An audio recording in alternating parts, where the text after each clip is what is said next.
ओम शांति। आज 30 अगस्त 2025 मीठे बाबा की साकार वाणी। आज मीठे मीठे बाबा कहते, मीठे बच्चे, हाँ जी बाबा, ज्ञान को बुद्धि में धारण कर आपस में मिलकर क्लास चलाओ, अपना और औरों का कल्याण कर सच्ची कमाई करते रहो। तो ज्ञान को बुद्धि में धारण कर माना अपने अंदर जो हमारी दिव्य बुद्धि है उसी में ज्ञान को रखना है। ये शरीर और शरीर की बातें नहीं हैं और वो क्लास नहीं है ये जो हम दुनियावी क्लास समझते हैं। दुनियावी क्लास में होता है कंपटीशन, और बहुत ज़्यादा कंपटीशन करके ऐसा सोचते हैं कि हम अच्छे से अच्छे नंबर लेके आएँ। अब यहाँ पे कंपटीशन नहीं है, यहाँ पे सिर्फ परमात्मा को याद करना है और वही सिर्फ याद करने की रेस है। वहाँ पे उस चैप्टर को याद करना होता है, उस क्लास के जो पॉइंट होते हैं, जो हमारी क्लास है उनकी किताबों को रटना, जैसे दिखाते हैं रटना। लेकिन यहाँ पे रटना समझना ऐसा कुछ नहीं, यहाँ पे सिर्फ और सिर्फ परमात्मा की याद से अपने आप को पहले आत्मा समझेंगे और फिर उसी ज्ञान को बुद्धि में धारण करेंगे। अब यहाँ पे ज्ञान बुद्धि में धारण हो रहा है, ज्ञान है, लेकिन फिर भी ऐसे नहीं कहेंगे कि मैं ज्ञानी हूँ। वहाँ पे ऐसे भी कहा जाता है, मुझे इतने चैप्टर याद हैं, मैं क्लास में इतना रैंक आता हूँ, या फिर मैं फर्स्ट हूँ, सेकंड हूँ, थर्ड हूँ। लेकिन यहाँ पर इसको अहंकार माना जाता है। यहाँ पे यही समझाते हैं कि अंदर में धारण करना माना धारणाओं पे चलना है हमको, कि हम कितने सुधरते जा रहे हैं और अपनी चढ़ती कला में कितने हम उस स्टेज पर पहुँच रहे हैं जिस स्टेज की बाबा बात करते हैं कि क्लास चलाओ। माना क्लास में सिर्फ और सिर्फ सोल वाली बातें हों, आत्मिक अवस्था वाली बातें हों, रोल की बातें, कहानी की बातें, ये जो ऐसी बातें करते हैं ना, जैसे मधुबन गए थे, हमारा बैग चोरी हो गया, बाबा की कृपा हुई, वापस मिल गया। ये क्या है? कहानियाँ। नए बाबा की बैग में बुद्धि होती है, नए बाबा की इस 70-80 किलो 100 किलो जिसका वेट है 50 किलो, उस शरीर को भी बाबा नहीं देखता है। क्यों हमारे बैगों को देखेगा बाबा? तो बाबा देखता है केवल सोल को, और सोल ही सोल से बात करें समझ के। हम किसी के भी रोल को ना देखें और किसी की भी कहानी को ना देखें और उसने उनकी पिछली ज़िंदगियों में झांकने की कोशिश ना करें, क्योंकि हम बिंदी हैं। इस बात को हम समझें, क्लास में हम बिंदी हैं, हम एक बीज हैं।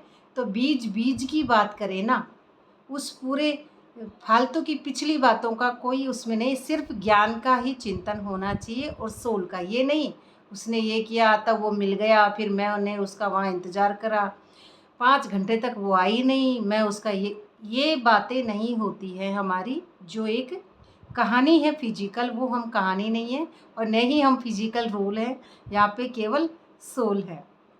तो दुनियावी क्लास नहीं है ये क्लास है रूहानी, जो सोल की क्लास है। पिछली सारी बातों पे बिंदी लगा के और खुद को बिंदी बनना है, ना कि दूसरों को शिक्षा देते ही रहे, खुद को बनना है। तो अपना और औरों का कल्याण कर सच्ची कमाई करते रहो। इसमें अपना कल्याण सबसे पहले करना है। मैं कौन हूँ? तो मैं आत्मा हूँ। अब यही मुझे भी अगले को आत्मा समझना है, उसकी कहानी, उसका रोल। अब उसका रोल चाहे मुझे गाली देने वाला हो मोना कैरेक्टर को, और चाहे उसका रोल मोना कैरेक्टर के लिए ताली बजाने वाला हो, कुछ भी हो, लेकिन मुझे तो उसकी सोल को देखना है, उसकी गाली और ताली को यहाँ पे नहीं देखना है। इसलिए उसका सच्ची कमाई करके उनका कल्याण कर और सच्ची कमाई करते रहना है। कल्याण उसी से होगा जो हमारी तीसरी आंख है बुद्धि से, उसी को उसको देखना है बस। इससे आगे हम उसका कल्याण में किसी को पैसे देके, किसी को स्थूल धन देके किसी का कल्याण यहाँ पे नहीं बताते हैं बाबा। वो दुनियादारी की बातें हैं, स्थूल धन की। यहाँ पे बाबा बताते हैं सिर्फ हमारे आत्मा के गुण और शक्तियाँ और दिव्य रत्न जो हैं, हमारा श्रृंगार है अंदर से। ये आत्मा का शांति, सुख शांति आनंद प्रेम, यही है हमारा सच्चा सुख। जो हमारी पवित्रता गुम हो चुकी थी, उसी पवित्रता को बाबा यहाँ पे हमको देने आए हैं। और दूसरी कोई भी यहाँ पे स्थूल बातें हम ना करें। प्रश्न है आज का, तुम बच्चों में कौन सा अहंकार कभी नहीं आना चाहिए? उत्तर है, कई बच्चों में अहंकार आता है कि ये छोटी छोटी लड़कियां हमें क्या समझाएंगी। आती है ना, उम्र को देख के समझते हैं, लोग बाग समझते हैं कि जो ज़्यादा पुराने टीचर होती है वो समझदार होते हैं। ऐसा भी नहीं है, क्योंकि आत्मज्ञान उम्र को देख के नहीं आता है। आत्मज्ञान देखा जाए तो बचपन में अच्छे से समझ में आता है, और आत्मज्ञान जितनी कम उम्र होती है उतना ही समझ में आएगा। तो बड़ी बहन चली गई तो रूठ कर क्लास में आना बंद कर दें। बड़ी बहन को हम समझते हैं ये बहन पुरानी है इसलिए समझदार है। बड़ी माना यहाँ से उम्र से देख रहे हैं अब उनको। तो बड़ी बहन चल गई तो क्लास में आना बंद कर देंगे रूठ कर। रूठेगा कौन? कैरेक्टर। आत्मा तो रूठना जानती ही नहीं है। क्या रूठना होता है, क्या मनाना होता है, क्या खुशी, वो हमेशा ही खुश रहती है, उसको रूठना मनाना कुछ मतलब नहीं है। तो ये है माया की विघ्न। और ये विघ्न कब आते हैं? जब हम विघ्न हरता नहीं रहते हैं, हम सिर्फ अपने आप को रोल समझते हैं। कलयुगी बातों में, ये फालतू के फिजिकल रोल्स में अपनी बुद्धि गमाएंगे तो यही माया है जो हमको दिखती नहीं है। ये हमारी छाया है जो दिखती नहीं। ये प्रतिबिंब, ये मिट्टी का पुतला है। इन मिट्टी के पुतले में इस शरीर की, इन कर्मेंद्रियों को अपना समझना, यही माया है और यही विघ्न है। इसके अंदर हम अपने आप को न्यारा और प्यारा नहीं कर पा रहे हैं तो ये माया के विघ्न आते हैं। तो बच्चे, तुम सुनाने वाले टीचर के नाम रूप को न देखो। नाम रूप तो देखना ही नहीं है, अपना भी नहीं देखना है, खुद का भी मेरा क्या नाम है, नहीं, मेरा रूप क्या है। न वहाँ पे स्त्री है, न पुरुष है, न नाम है। मोना नाम से बाबा नहीं जानते हैं। बाबा हमारी सिर्फ सोल से हमको जानते हैं, क्योंकि जो जैसा होगा वो उसी से जानेगा। जो जिस रूप में है वो उसी रूप को देखता है, वो हमारे फिजिकल रूप को नहीं देखता है। इसलिए नाम रूप को न देखें तो हम भी उस नाम रूप को न देखें, जैसे बाबा हमारे नाम रूप को नहीं देखता है। बाप की याद में रह मुरली सुनो, कि बाबा की याद में रह के हमको मुरली सुननी है और उस हाईएस्ट स्थिति में ही बैठना है कि मैं आत्मा हूँ, न कि रोल। रोल तो घर में भी हैं, सब जगह रोल है। तो फिर अब यहाँ से रोल होते होते होते, रोल माना घूमते घूमते घूमते नीचे आके गिरे हैं, अब बनेंगे सोल। तो संगम पर हमको सिर्फ सोल बनना है। रोल निकलते निकलते तो हम बहुत मुरली सुन रहे हैं। तो बाप की याद में रहे मुरली सुनना है, बाबा की याद में कि मैं आत्मा हूँ। आत्मा में कोई विकार होते नहीं है, इसलिए ये सारे ही मुझे जलाने हैं। तो अहंकार में मत आओ। ऐसे अहंकार में मत आओ कि किसी की नाम रूप को हम देखें कि इनकी उम्र ज़्यादा है, ये बहुत समझदार होंगे, इनकी उम्र कम है तो ये नहीं होंगे।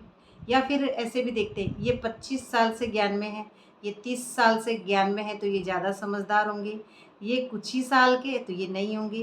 तो जैसे न समय देखना है, न उम्र देखना है, न स्त्री पुरुष देखना है, न ही कुछ विशेषताएं देखने हैं, न कुछ गुण देखने हैं, और न ही कोई दोष देखने हैं। हमको तो उनका रोल ही नहीं देखना है, केवल सोल देखनी है। कोई कैसा भी है, सबकी ही सोल से हमको यहाँ पे सिर्फ बाबा को देखना है कि हम बाबा जैसे बने। किसी और व्यक्ति विशेष की बाबा बात नहीं करते, किसी भी मनुष्य जैसा हमको नहीं बनना, यहाँ पे बाबा जैसा बनना है। धारणा के मुख्य सार है, पहले पॉइंट है आज का, कि ध्यान रखना है कि मुरली सुनते समय बुद्धि और बाहर भटकता तो नहीं है। बाहर कहाँ भटकेगा?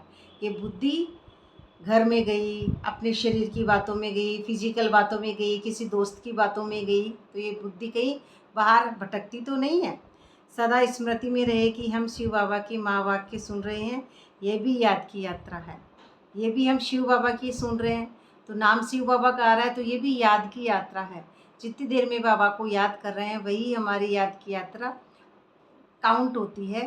बाकी हमारी दूसरों के बारे में या खुद के बारे में या किसी के बारे में सोच रहे हैं, वो हमारी काउंट नहीं है। तो हम बाबा को जितना याद करते हुए बुद्धि बाहर भटक रही है, माना अपने देह और देह की फिजिकल दुनिया में, कलयुगी बातों में, कर्मेंद्रियों में, खाने पीने में, सोने बैठने में, इसको बाबा काउंट नहीं करते हैं। बाबा की याद जब हम उपराम स्थिति में चढ़ते जाएंगे तो स्टेज पर पहुंचना ही लास्ट बाबा की याद हो जाएगी। फिर स्टेज पर एक बार पहुंच गए, फिर आपकी याद कभी डिलीट नहीं होगी, फिर आपका परमानेंट वो अवस्था हो जाएगी। दूसरा पॉइंट है, अपने आप को देखना है कि हम हमारे में ज्ञान, योग और दैवीय गुण हैं लालच का भूत तो नहीं है।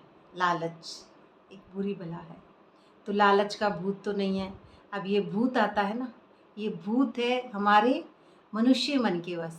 लालच है तो कर्मेंद्रियों के वश है अभी हम, और लालच को बाबा नहीं देखता है। लालची व्यक्ति बाबा को पसंद नहीं, व्यक्ति बाबा को कोई भी पसंद नहीं है। ये विकार आ रहा है लालच, और ये भूत का नाम भी आ रहा है। लालच का भूत तो नहीं है, तो भूत बाबा के थोड़ी होते हैं। बाबा का तो देवीय गुण होते हैं, देवता होते हैं बाबा के। भूत को बाबा नहीं देखते हैं। तो माया के वश कोई विक्रम तो नहीं होता है। माया के वश कि जब हम ड्रामा में डूब जाते हैं, अपने आप को शरीर समझ लेते हैं, तो हम माया में पंजे में जकड़ लेते हैं। जैसे कल की मुरली में था कि पंजे में जकड़ लेना, माया पंजे में हमको जकड़ लेती है, तो हम उसमें डूब जाते हैं ड्रामे में, और दे समझ के विकर्म करने लग जाते हैं। तो अब यहाँ पे हम दे नहीं है, हम आत्मा है। वरदान है आज का, निमित्त भाव की स्मृति में हलचल को समाप्त करने वाले सदा अचल डोल भव। अब यहाँ पे निमित्त हम समझते हैं फलानी बहन समर्पित हो गई, वो निमित्त बन गई। नहीं, समर्पित शरीर से नहीं होना है, समर्पित इन कर्मेंद्रियों से समर्पित होना है, मन बुद्धि संस्कार से समर्पित होना है। इस संसार से, पुराने संस्कार से, पुराने मन बुद्धि से अपने आप को समर्पित होना है। उसके बाद हम बाबा को सब कुछ अर्पण करते हैं, तब हमको बाबा दिव्य शक्ति देता है, और दिव्य शक्ति में फिर हमको बाबा निमित्त हमको बनाते हैं। कहाँ? बुद्धि से बनाते हैं बाबा निमित्त। नहीं कि ये कपड़ा, ये चोला, ये चमड़ी, ये प्लास्टिक का पुतला है, चाहे इसको मिट्टी के कह लो, चाहे प्लास्टिक का कह लो, चाहे किसी का भी, इसको बाबा नहीं देखते हैं। इससे जितना मेरे को मोह है, इसका मतलब अभी भी मैं नष्टो मोहा नहीं। तो जितने नष्टो मोहा हैं हम, उतने ही निमित्त हैं। निमित्त माना बाप का सपूत बच्चा, जो बाप की श्रीमत, वो ही उस बच्चे की श्रीमत, आत्मा और परमात्मा की एक श्रीमत हो। तो निमित्त भाव से अनेक प्रकार का मैंपन, मेरापन सहज ही खत्म हो जाता है। जब निमित्तपन आ जाता है उस व्यक्ति में, तो उसमें मैंपन, मेरापन सहज ही खत्म हो जाता है। जैसे प्रकाशमणि दादी के 3 वाक्य, निमित्त भाव, निर्मल, निमित्त भाव, एक तो सबसे पहले निमित्त भाव, और एक निर्माण भाव, एक निर्मल वाणी, 3 शब्द, निमित्त भाव, निर्माण भाव और निर्मल वाणी, ये तीनों ही शब्द प्रकाशमणि दादी की है। तो निमित्त भाव में अनेक प्रकार का मैंपन, मेरापन सहज ही खत्म हो जाता है। यह स्मृति सर्व प्रकार की हलचल से छुड़ाकर अचल अडोल स्थिति का अनुभव कराती है। जिसकी निमित्त स्थिति है वो अचल अडोल आत्मा होती है, उसके ऊपर माया का प्रभाव नहीं पड़ता है, अचल अडोल, अंगत की तरह। सेवा में भी मेहनत नहीं करनी पड़ती, अब उसको शरीर की सेवाएं नहीं करनी पड़ती है, उसका योग बल से ही, उसकी वाइब्रेशन से सेवा हो रही है, क्योंकि अब उसकी जो एक्टिविटी है उससे ऑटोमेटिक अंदर से, इनकी कर्मेंद्रियों से उसकी सेवा हो रही है। उसको कहीं जाने की जरूरत नहीं है, बाबा की याद उसको हर पल है, और याद ही बाबा की ओरिजिनल सेवा है। क्योंकि निमित्त बनने वालों में बुद्धि में सदा याद रहता है, उनकी बुद्धि में सदा याद रहता है। इस लाइन को भी अंडरलाइन करें कि निमित्त बनने वालों की बुद्धि में सदा याद रहता है कि जो हम करेंगे हमें देख सब करेंगे। उसमें क्या होता है, जैसे हम करेंगे तो हमें देख सब करेंगे। सेवा के निमित्त बनना अर्थात स्टेज पर आना। स्टेज पर कहाँ आना? स्टेट ऑफ माइंड, स्टेज पर आना। स्टेज पर जैसे कैसे आएंगे, जैसे हम कोई श्रृंगार कर लिए, पूरे परफेक्ट हो गए, कोई नाटक कर रहे हैं ना, तो उस नाटक में क्या करेंगे, पूरे मेकअप करके, अपने अच्छे से ड्रेस पहन के, और फिर हम स्टेज पे आएंगे, पर्दा खुलेगा, स्टेज पे आएंगे, तब एक्टिंग करेंगे। एक्टिंग के लिए रेडी हो गए आप, तब आपको बाबा स्टेज पे लेंगे। माना निमित्त भाव में आपको न्यारा और प्यारा करने, साक्षी दृष्टा आप बन गए। अब साक्षी दृष्टा आप अलग हैं, आप अब उपराम स्थिति से इस दुनिया को देख रहे हैं, लेकिन देखते हुए भी उस दुनिया से लगाव नहीं बनाना। लगाव, झुकाव, प्रभाव, तनाव, टकराव कुछ भी नहीं बनाना, सिर्फ साक्षी दृष्टा होकर ड्रामे को देखना, न्यारा और प्यारा। तो सबकी नज़र जाती है, फिर ऐसे आत्माओं पर सबकी नज़र जाती है। तो यह स्मृति भी सेफ्टी का साधन बन जाता है। अब ये स्मृति एक सुरक्षा का साधन बन जाता है, आपका एक कवच बन जाता है, बड़ी मजबूती का। स्लोगन है आज का कि सर्व बातों में न्यारे बनो तो परमात्मा बाप के सहारे का अनुभव होगा। तब आपको बाप की सारी सुख सुविधाएं मिलेगी अंदर में, बाहर में नहीं, बाहर दिखता ही नहीं है उस आत्मा को। तो सर्व बातों से न्यारे बनोगे तभी परमात्मा बाप के सहारे का अनुभव होगा कि मेरे साथ कौन है, वो सुप्रीम सोल, वो बाप मेरे साथ हमेशा है, बुद्धि के अंदर हमेशा मेरा ख्याल रखता है। इस स्मृति में हमेशा आपको बाप की याद रहेगी। अव्यक्त इशारा है आज का कि वर्तमान समय भटकती हुई आत्माओं को एक तो शांति चाहिए। अब यहाँ पे भटकती हुई आत्मा कौन है? हमारी बुद्धि होती है, बाकी दुनिया में कोई भटकता नहीं है। तो इस सोच से भी अपने आप को बाहर निकालें। जैसे कई लोग कहते हैं बहुत सी भटकती हुई आत्माएं रहती है, नहीं रहती है कोई भी भटकती हुई। कोई कहता है 12 बजे नहीं जाना चाहिए, मीठा खा के मत निकल, 12 बज रहे हैं, रात को फलाना टाइम अच्छा नहीं होता है। ये क्या है? हमारी पतित बुद्धि है, पतित सोल, हमारी जो रोल है पतित, वो रोल से हम अपने आप को उभार नहीं पा रहे हैं, इसलिए हम ऐसी बातों में उलझे हुए रहते हैं। लेकिन आत्माओं को एक तो शांति चाहिए। किसको? जो रोल है ना उनको चाहिए, जो शरीर है फिजिकल बातों में जो उलझे रहते हैं उनको चाहिए। तो एक तो आत्माओं को, भटकती हुई को शांति चाहिए, दूसरा रूहानी स्नेह चाहिए, उनको प्यार भी चाहिए, परमात्मा का रूहानी स्नेह चाहिए। प्रेम और शांति का भी सब जगह अभाव है। अब सब जगह प्रेम और शांति का अभाव है, तो आप जिसको भी शांति देंगे, प्रेम देंगे, जो देंगे, तो आपका अकाउंट परमात्मा में जो आपका खाता है बचत का, वो बढ़ता जाएगा। तो अभाव है, इसलिए जो भी प्रोग्राम करो उसमें पहले तो बाप के संबंध के स्नेह की महिमा करो कि बाबा का साथ है तो सब कुछ है। और फिर उस प्यार से आत्माओं का संबंध जोड़ने के बाद शांति का अनुभव कराओ भी सही। खुद करेंगे तभी हम दूसरों को करा पाएंगे, समझा पाएंगे। प्रेम स्वरूप और शांत स्वरूप दोनों का बैलेंस हो, कि हम प्रेम स्वरूप और शांत स्वरूप सारे आ जाते हैं फिर उसमें, सातों गुण आत्माओं का, तो सबका उसमें बैलेंस हो। अनबैलेंस हम जब भी होते हैं जब हम माया के बस जकड़े हुए होते हैं पंजे में, इसलिए उसका बैलेंस कब हो? जब हम आत्माभिमान स्थिति में स्थित होंगे तब। अच्छा, तो ये थी मीठे बाबा की सोच के अंदर मुरली। बाबा का बहुत बहुत शुक्रिया और आप सबका भी बहुत बहुत शुक्रिया।